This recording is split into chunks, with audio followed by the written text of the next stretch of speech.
ओम जय गुरुदेव. ज्या घरामध्ये सुख शांती नाही आहे त्या स्त्रियांनी एक करायचं आहे, मंगळवारचा उपवास करायचा आहे.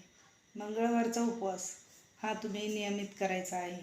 तुम्ही 5 मंगळवार जर हा उपवास केला तर आणि एकच संकल्पना करायची आहे. तुम्हाला जे काही तुम्हाला दुःख असेल त्यातलं कितीही दुःख असू द्या, त्यातली तुम्हाला असं जे वाटत असेल की ही गोष्ट माझी पहिल्यांदा झाली पाहिजे, त्या पद्धतीने तुम्ही तुमच्या कुळदेवीला प्रार्थना करायची आहे आणि आईला सांगायचं आहे, आई मी 5 मंगळवार करते.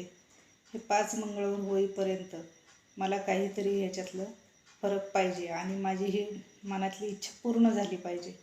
हे असं बोलून 5 मंगळवार करायचे आहे आणि जेव्हा तुमची इच्छा पूर्ण होईल तेव्हा तुम्ही 5 सवाष्णींना जेवण हे करायचं आहे, जेवायला बोलवायचं आहे आणि एक एक भेटवस्तू काहीतरी द्यायची आहे. जर त्यांची ओटी भरली तर खूप चांगलं होईल.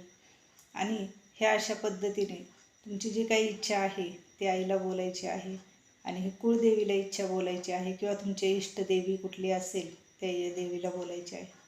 ह्याच्याने खूप फरक पडतो आणि मनातनं आईला एकदम तुम्ही असं कळकळून सांगा आणि खरंच ती इच्छा पूर्ण होते. आणि हे नक्की करून बघा, ह्या भक्तीने एवढा फरक पडतो हे तुम्ही स्वतः अनुभव घ्या आणि हे नक्की करा आणि सुखी व्हा. ओम जय गुरुदेव. आई राजाऊ देव दे. ओम पद्मावती माता की जय.